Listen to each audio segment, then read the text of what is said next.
Hi, friends. Belated happy birthday greetings to our friend who is joining. I think she will be joining live on Lunchtime Live. It is Monday, November 24th, 2025. It is just about 1 o'clock. It's almost 1 o'clock here in New York City. We're in Eastern Standard Time. I'm just going to move my screen a little bit. We are here live, and some of the friends don't make it for the live show, but they will come in and watch later, watch the recording. So just want to say welcome to everyone, whenever time you are joining, whether you're here with us now or you are coming in later. I'm just talking because I'm waiting to see how many of the friends will be able to join us live. One of our top one of our top commenters, one of our top friends here on the channel when we have our live shows is Rumi24 Runwright Reads Girly. She changed her screen name in honor of the channel, and we just have to celebrate that. Her birthday was on Saturday. And so that's what the banner is for. Happy birthday, Rumi24 Runwright Reads Girly. She also goes by Emmy Cats. So whenever time you watch this, Rumi24 Runwright Reads Girly, whether you are going to be joining us live or whether you watch this later, we hope you had a wonderful birthday.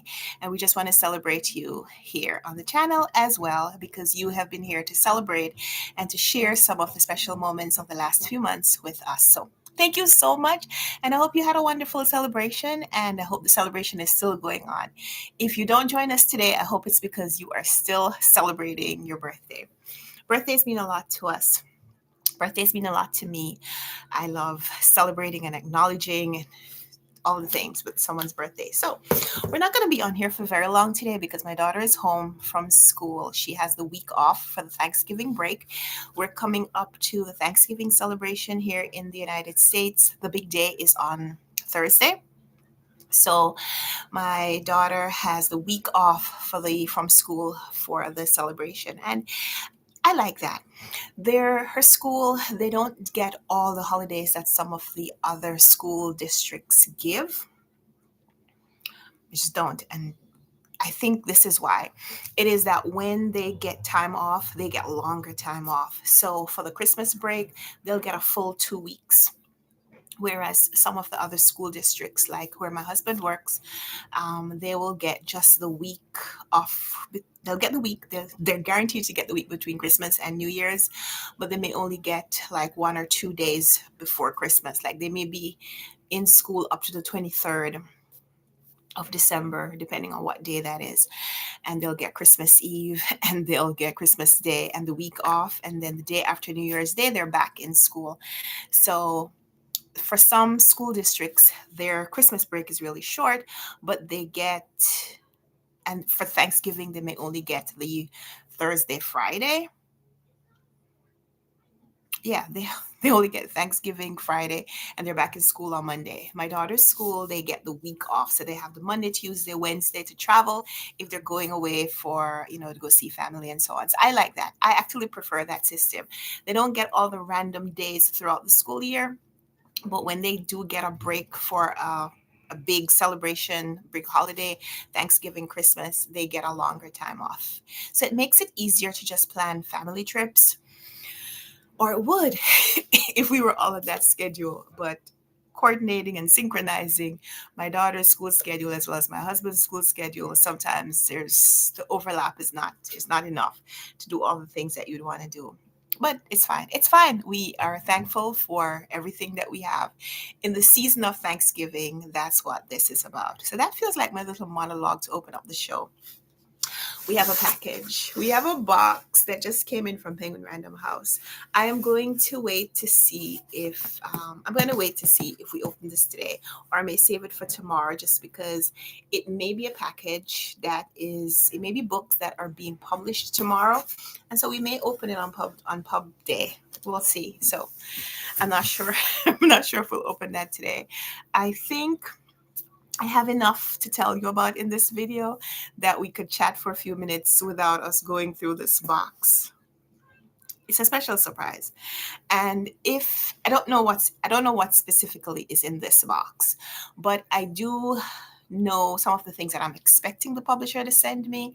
And one of the things that the publisher is sending me is a book, a package. It's not just a book. I think there's more than just a book, but it's a package surrounding an activity that I want to do with the little one. And she is here. So I don't want, when I'm opening it, that she comes over to see what's going on and I don't get to surprise her the way that I am intending. So I may not open the package today just because of that. I may need to save it for a day when she's not right here, right here, right here, right now. So that's why we may be delaying that package. When I may find out otherwise that that's not what's in this box because I think that's what's in this box. So I'm kind of being cryptic. I'm kind of being, maybe playing a like little cat and mouse game with you. The publisher is sending me something. If this is it, and it's the thing that I want to surprise her with, then I can't open it. All of that. That's what I meant. It's heavy, like it's a heavy box, and I feel like that's it. So I'm expecting another package, which may come today or tomorrow. And so when that comes, I will kind of know whether this is the thing that I'm expecting or not. I'll explain later. Aside from that, I have been reading, I've been finishing things. Um, I've been finishing things. Let me tell you some things that I finished. Hold on.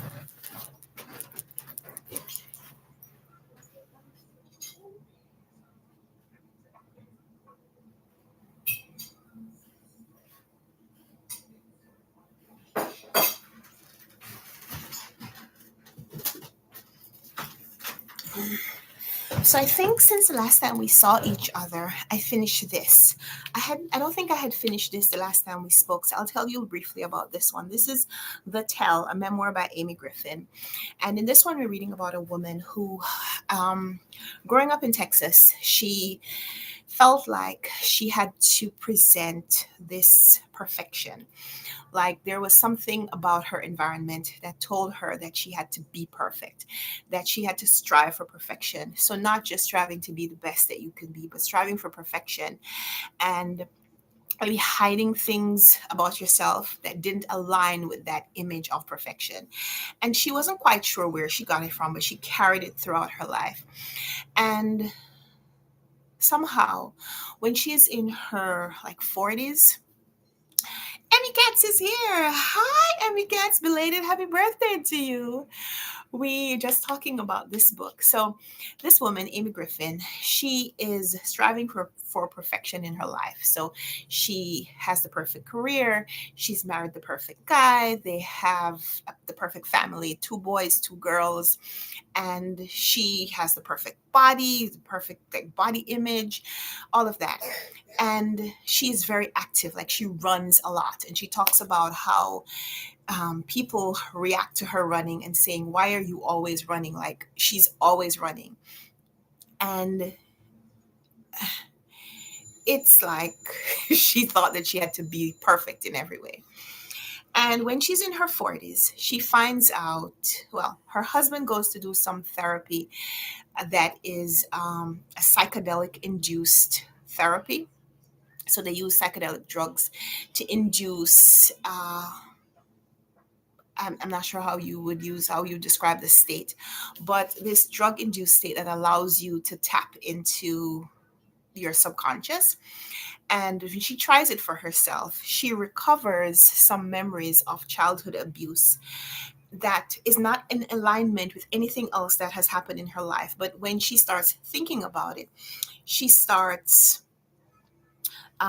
it's like it starts answering some questions that she's always had, like why, even though she has this perfect life, she seems so disconnected from it. Why is it that some of the relationships that she has seem to have like little question marks, little things that she hasn't quite been able to figure out?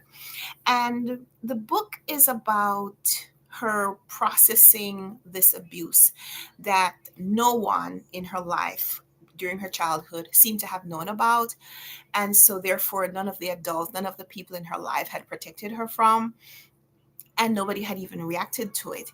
And so it's like decades later, she starts going down this path, trying to get answers, trying to get closure, trying to get justice for something that was done to her. But there are so many broken chains that she can't, and so much time has passed that that is a big challenge for whether or not she can pursue this. And so the book, the latter part of the, well, the beginning of the book is about, her introducing herself to the reader.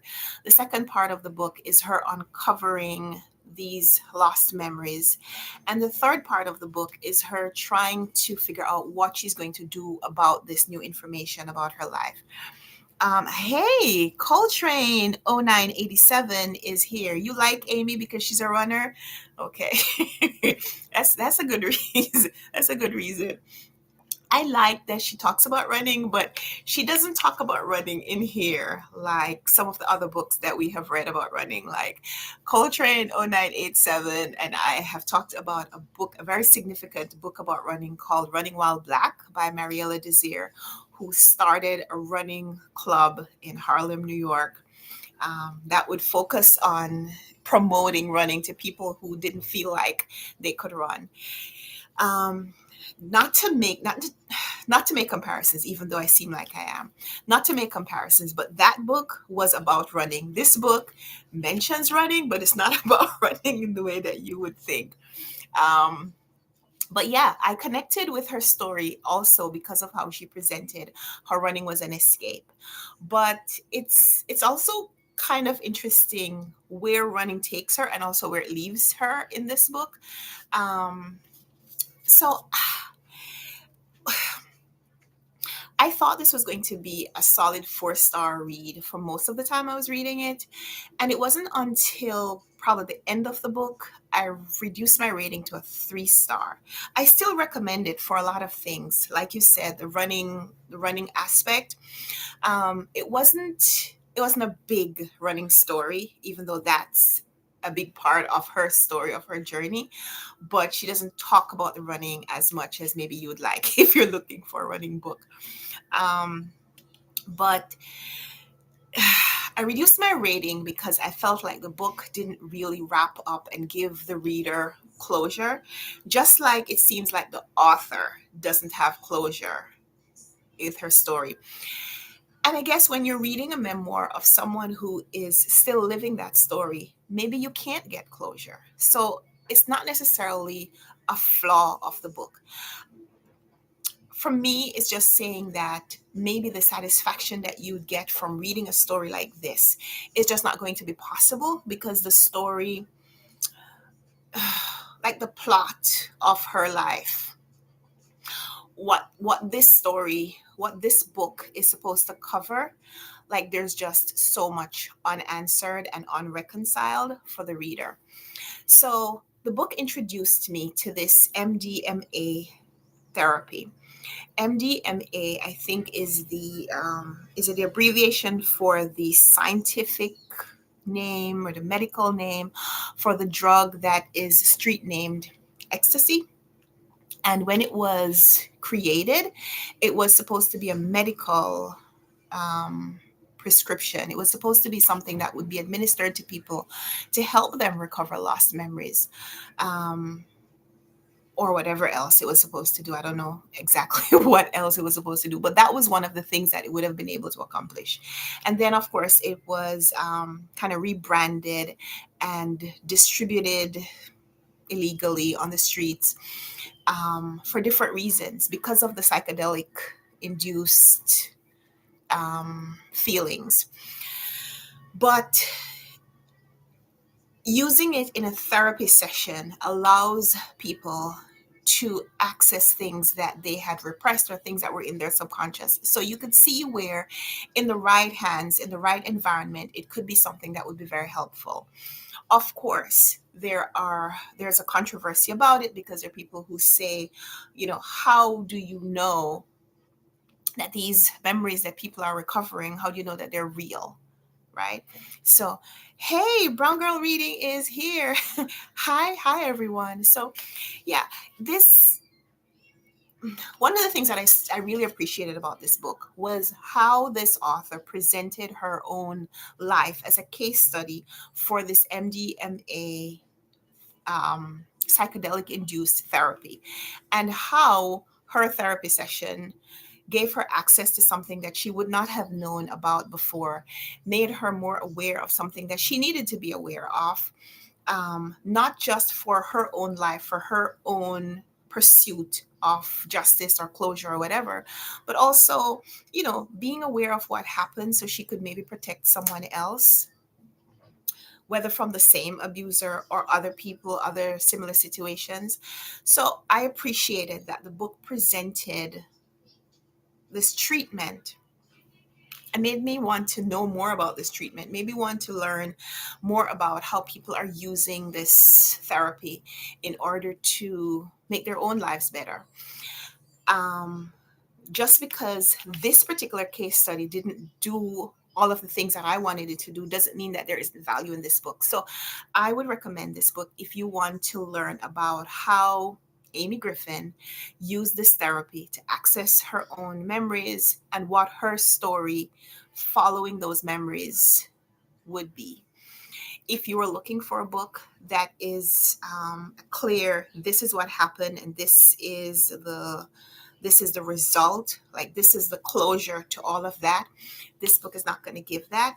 And in fact, when I read the reviews on Goodreads, there were a lot of people who talked about how the book was marketed, how it was presented, their challenges with the author, and how her story was like presented as this representative of what she went through. And I don't think that's fair, because nobody is saying that their life or their story now makes them like the poster child for something. Unless she specifically said that, I don't think it's fair to say that that's what she is saying.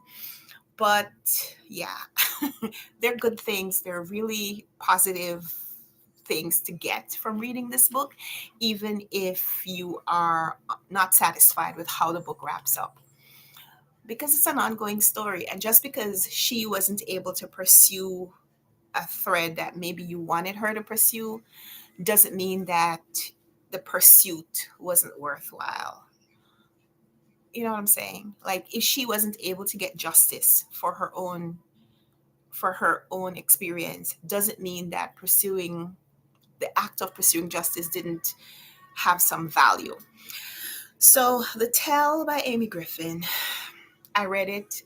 It was a 4 until the end, and then I was like, no, this is not quite a 4. This is more of a 3, and here's why. So that's why I would still recommend it highly, because I had never read anything about MDMA treatment. I did not know that this drug was used in a medical environment for this reason, and I want to know more. Like in the book, towards the end of the book, the author mentions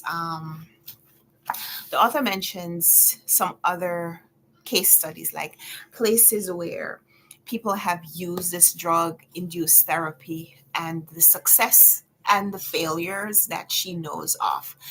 And I would like to read those. I'd like to read studies of those and just kind of find out, what it is that people are doing in these environments, and how they're using this therapy to make their lives better. What was also interesting was that she learned about this treatment. Well, it's not treatment, it's therapy. She learned about this experience because her husband had done it before her. Her husband had this therapy and he raved about it. And so she decided to try it. But she doesn't really expound upon his experience as like a comparison for hers.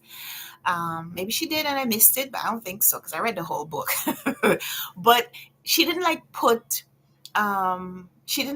her experience and his like up, and go bullet by bullet. Here's how this lined up or didn't line up with my husband's experience. She didn't do that. She did say that he was the one who introduced her to the therapy, and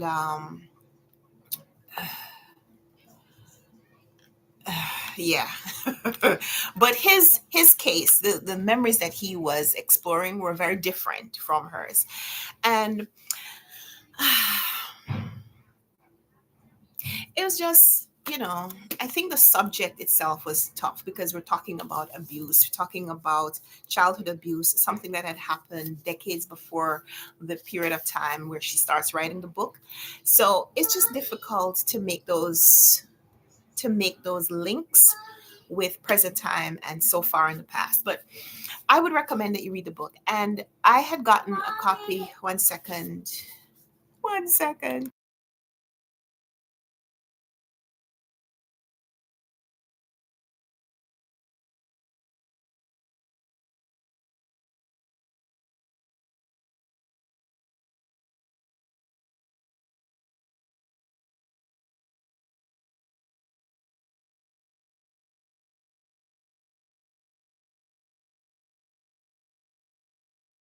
I just bought myself another 5 minutes. My daughter is home from school. I was telling you guys earlier. It's also, we're celebrating Emmy Katz. She's Emmy Katz today. We're celebrating Emmy Katz's birthday. She turned another year older on Saturday. So happy birthday, Emmy Katz. Belated happy birthday. um, what was I saying? What was I saying? Oh, yeah. Penguin Random House had gifted me this book earlier this year. And I had wanted to read it back then because I thought it was a memoir about running, like Coltrane 0987 said. I thought this was going to highlight her running life. But I picked it up and I didn't get too far in it. I put it back down. It just wasn't the right time to read it for whatever reason. I don't remember. I hadn't gotten very far. Maybe I was doing something else. I just didn't get around to continuing it. But then I saw that Emmy Katz, Coltrane 0987 says, Happy birthday. She is one of our favorite commenters around here. She is on most of our live shows. I love it. Um, they sent me the book earlier this year and I didn't get a chance to read it. But I saw that it was appearing on some of these best of the year lists in the memoir category. But just if there's a book on a best of the year list that I can get to before the end of the year, I'm going to try to get to it. So when I saw this on the list, I said, all right, here's the next book that I'm picking up. So I'd added it to my list and it's a pretty short read. It was 270 pages or so. So if you're interested in this story, I'd recommend that you check it out. And I'd love to talk to you about it when you're done because, yeah, there are a lot of reviews on Goodreads. There are a lot of comments. Some of them very positive and some of them not so much so, but a lot of opinions about the book and also about just how the book was marketed. And I want to separate those two things because how the book is marketed is not necessarily going to reflect your experience with reading the book. So um, I'd still recommend it. So let me know if you pick this one up and let's chat about it when you do. So that was one of the books that I read over the weekend. I also started reading This Mural Spark, The Bachelors. Um, This is set in 1960s in London. I'm trying to read all of Muriel Sparks' works at some point and make some kind of a comparison between her books. And I may need to reread some of the ones that I have read before just because I haven't been paying enough attention to some of the things that I want to compare and contrast between her novels. But I'm liking this. I love Muriel Sparks' writing. In this one, we are reading about the bachelors in New York. We are reading about a few men who have decided to live the solitary, no, not necessarily solitary, the unmarried male life in 1960s England. And why they've made some of the choices that they have to remain unmarried at a time when society rewards men for being married. So when we meet the first two men that we meet, one of them is a curator in a museum and the other is a barrister, and we see them out shopping for comestibles on I think it's a Saturday morning. It's a weekend morning, and how how Muriel Spark presents them, the Saturday morning, how Muriel Sparks presents them, their conversation, the things that they discuss and the things that they don't, the people that they see and how they react to them, is why I really like her writing. It is immediately engaging, it is immediately immersive. And it just makes you ask these questions and you can't wait to answer yourself as you read her prose. So, the first man that we are following, he's Ronald. He's a curator in a museum of handwriting, and so she introduces us to him, his background, and we see him meeting this other man in the streets and what they're talking about. And then we go back to following him more by himself and go back into his memories for a relationship that he was in, a significant relationship that he was in, and why he chose to end it, but also about a medical experience that he has been dealing with and how it has impacted his life, how it's impacted his career choice, how it's impacted his personal life choices, and how it is impacting what he's doing right now as we're watching him. And it's just like so, like it just gives you this vivid picture of who this character is, and you immediately have a reaction to him. So yeah, I just started it. I started it yesterday. I started the day before, but I didn't get very far because I wanted to read something else at the time. But I just started this one yesterday and I'm already about halfway through it, and I can't wait to tell you more about it. But I won't tell you too much more because I don't want to spoil the story, and I don't know yet how much of what I would tell you would spoil the story for you. But I just love Sparks writing. Coltrane 0987 is one of the people that I buddy read with, and we have buddy read a couple of Spark books. We read The Symposium earlier this year, and we read Memento Mori, and we read The Prime of Miss Jean Brodie together. I think we've read all of those together. I'm not sure why we're not buddy reading this one, Coltrane 0987. But I we could read and discuss this another time. I just need to finish this for my 10 before the end. But yeah, he says, "Oh, I'm interested in your thoughts on this one. I just got the new biography on her called Electric Spark." Oh, I I will read that.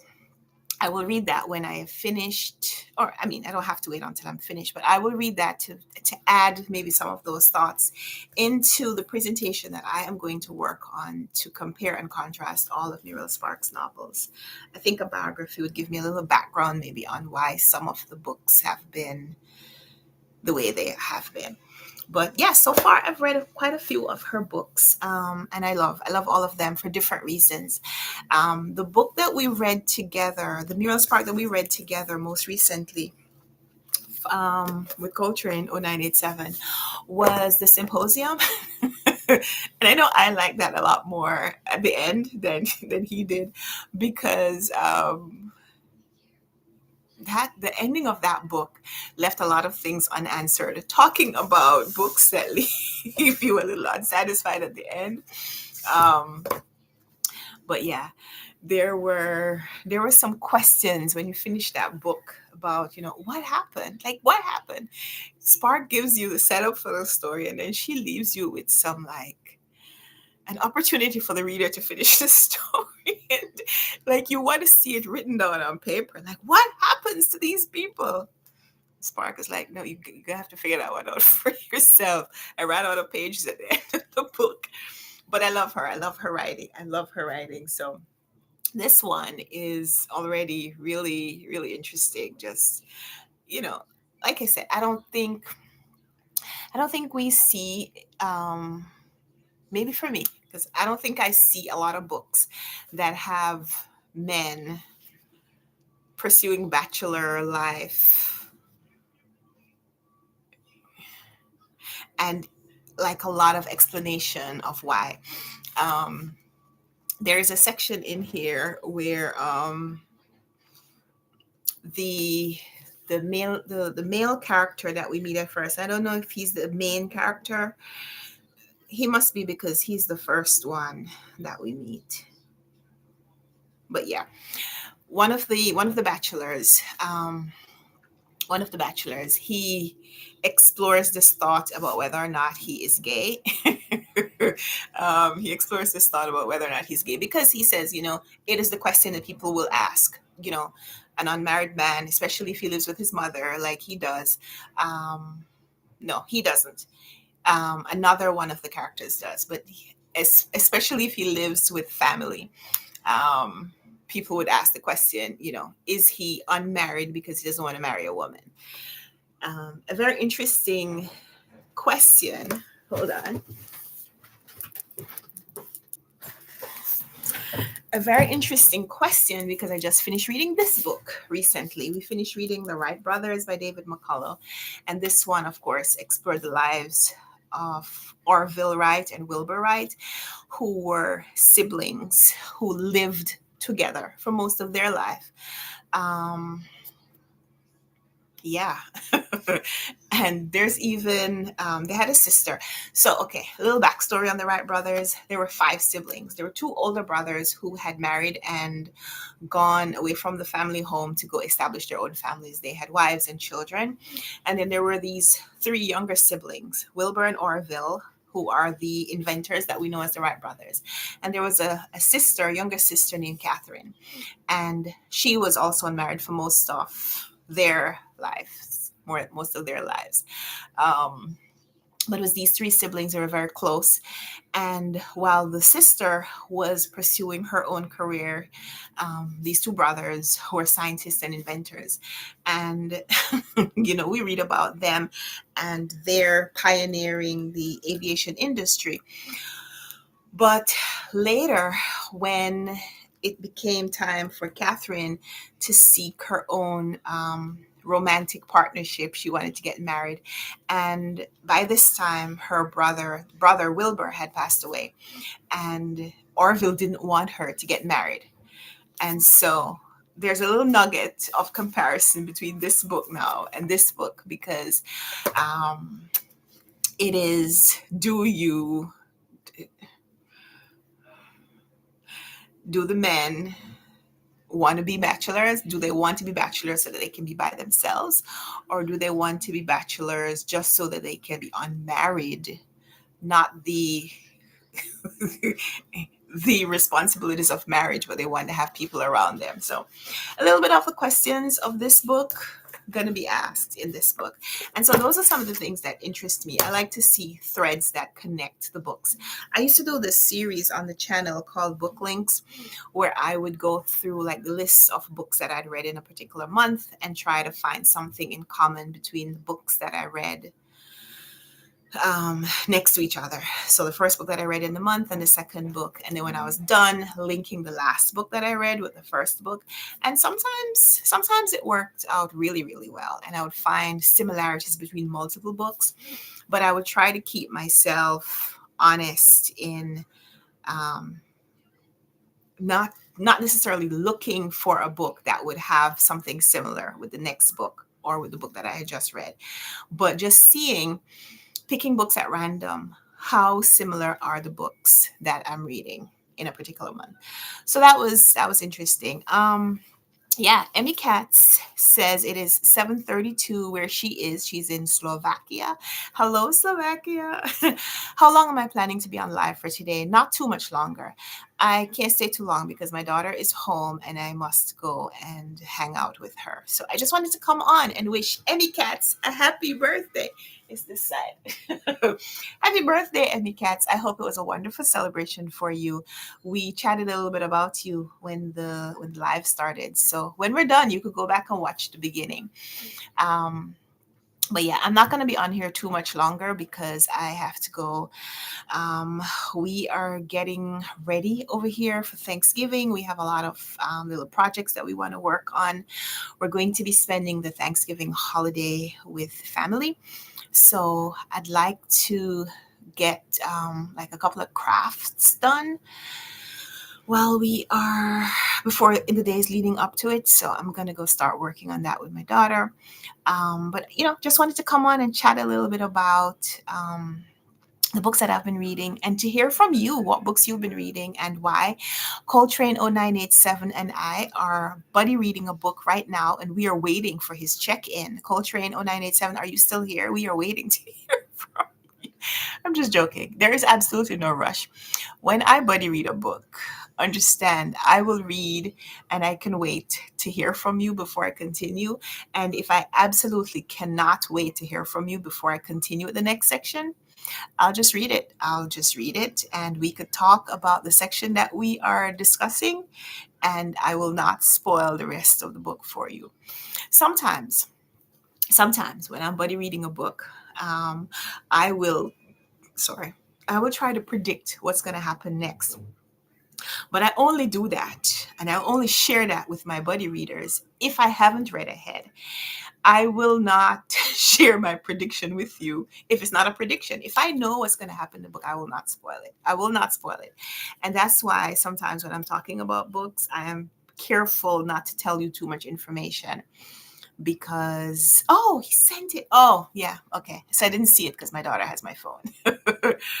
But Coltrane 0987 and I and another friend, we are reading The Warden by Anthony Trollope, which is another book on my stack of 10 before the end.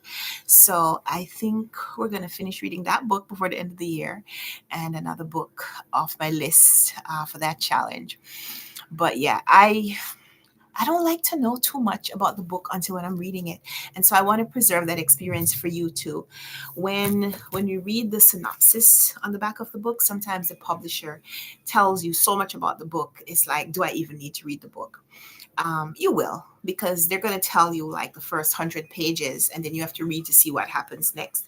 And sometimes the things that they highlight here are not the only thing that's in the book. So you want to read the book just look at me talking to the readers, the book lovers, about why you should read books. But yeah, the synopsis is never going to be the whole book, but sometimes I think it's too much of the book, because who wants to know what's going to happen in the first 100 pages before you read the first 100 pages? So sometimes if I am about to read the book, I will not read the synopsis. If I read part of the synopsis, it's like the first 2 lines or so. After that, no more. So, am I going to be live about 10 to 15 minutes, or 20 to 25 minutes, or 30 minutes or more? I'm going to be on here for 4 more minutes. 4 minutes at 1:40 for me, which is 7:40 for you, Emmy Cats. We're going to be off. I have to go. I have to go do the other things that I have to do for the day, one of which is hang out with my daughter, make her some lunch. So, yeah, let me know what you guys have been reading. I know Coltrane 0987 is reading The Warden by Anthony Trollope. What else are you reading? What else are you reading, Coltrane? Um, you want to come say hi to the friends? Come. The big kid. I don't have any more. I don't have any more. Say hi to the friends. Say hi, friends. Hi, friends. It's Emmy Cat's birthday. See, we have the banner up that says happy birthday. It's up there. Say hey. Say happy birthday, Emmy Cats. Happy birthday, Emmy Cat. Yeah. It was her birthday on Saturday, but we're still celebrating her. You like the banner? That was the banner from your birthday. I don't know what happened to the banner from last year, but we'll have to find it. Hi. I want more candy. There is no more. You're gonna have some lunch later. Go finish your banana. I want more candy. Okay, maybe later. I want more candy. Okay, can you go back over there? I'm gonna say bye to the friends, and then we're gonna come do the scribble scrubble. Yay! Scribble scrubby. And then I have lunch. can be a toy teacher again. And then you could be the toy teacher again. No, you be the toy. Oh, Because you're a grown up. Yes, I am a grown up. Thank you for recognizing that. Coltrane wants to know if I've read The Vegetarian. Yes, I have. The Vegetarian was the beginning of my journey with Han Kang. This was my first book that I read from her, but it is not my favorite. The This is not my favorite of her books, but it is the book I think that when you read it, you will never forget. You will never forget it. It's a well it was a well received book, it's a well crafted book, but there's an aspect of this book I think that you will never forget. So I look forward to hearing about your experience with this book. My favorite of Han Kang's books that I have read so far has been Human Acts. That is the book that I think has not gotten as much attention as it deserves. It is an excellent book. However, it was published the year after she won the International Booker Prize. And I think because she had won the Booker Prize this year, they couldn't give her the Booker Prize again the next year, you know what I'm saying? Even if she deserved it. But they had already tipped their hand by awarding her the Booker Prize for The Vegetarian. But Human Acts, I think, is her best work thus far that I have read. She has a new book out that I haven't yet read. Let's look at it. This is here. Oh. She has this other book out. We do not part. This was published this year, but I haven't yet read this one, and of course, it's showing up on the best of lists. So I'm gonna see if I can read this one before the end of the year as well. I'm just adding to my 10 before the end challenge. We're now up to like 15 before the end, but it doesn't quite have the same ring to it, right? But yeah, I have read her book, her white book, which is more meditations on whiteness. And you could think about that however you want to think about it. She also has a book called Greek Lessons. I would read anything from Han Kang. I just haven't gotten to this yet. But yeah, I look forward to chatting with you about The Vegetarian because I recommend this book. It's so funny little story. And I know we're at our time, but funny little story. When my husband and I met, I knew he was a reader. I knew he was a big reader, and I love that about him. I love it about him that we share books as an interest. Um, so he gave me a book on one of our first dates. Not the first date, but like, not long after we knew each other, he gave me a book. And I didn't have a book to give him, but I recommended this book. He didn't like it as much. He didn't like it as much. The weirdness that Brown Girl Reading just said, that was my first book by Han Kang. I liked it, but it was weird. Yeah, he didn't really love the weirdness. So every now and then when I tell him I'm going to recommend a book to him and he said, it's not going to be like that vegetarian book, is it? He doesn't trust my recommendation, considering this was his first impression of my book recommendations. But I like the book. I like the book. There's some strong, very strong moments in this book, some strong visuals, and I look forward to chatting with you about it. Coltrane or 987. No, it's not that I'm not endorsing it. You will see. You will see. You must read the book. Like I said, I recommended it. And this was after I had read it and have the same thoughts about it that I am sharing with you now. I recommended it to the man who I knew I wanted to marry. So I'm not recommending it, just with a caveat that you will remember this book forever. Yeah. Emmy Katz, thank you so much for being here. She's got to go. No, sorry. You don't need to be sorry. We'll see you. We'll see you soon. Yeah, Dee Dee said she liked the book, but weird. You will like it, I think. Coltrane 0987. But yeah, thank you guys so much for being here. I don't want to hang up. But I have to go. I must go. I have to go make kiddo some lunch. But yeah, thank you so much for being here. We'll try to come on tomorrow, sometime, maybe around this time tomorrow. I hope to see you then. If not tomorrow, then I probably won't see you until next week, but I'll miss you. So if I can't come on for very long, I'll come on for a little bit. I'll come on for a little bit and I'll try to record some stuff that I can share with you while I'm away from the live space. But thank you so much for being here. Thank you for, um, Brown Girl Reading had told us what she was reading. She's reading The Narrative by Sojourner Truth. I haven't yet read it, but I will be checking out your channel for what you say when you say more about it, because I love Brown Girl Reading's recommendations. I love to hear what she says about books. So, yeah, thank you so much for being here. Happy Thanksgiving to everyone, whether you celebrate in the official turkey way or if you are just, recognizing this period of acknowledging the things that we have been gifted and just expressing gratitude for it. That's what Thanksgiving is all about, just being thankful for all our gifts. So, happy Thanksgiving to you and your family. I hope it is a wonderful celebration for everyone. Again, belated happy birthday to Emmy Katz, also known as Rumi24 Run My Reads Girly. And I'll see you guys in the next one. Thank you so much for being here today. Enjoy the rest of your day or night, wherever you are, whatever you're doing. Happy everything, but also if you're reading, happy reading. Bye.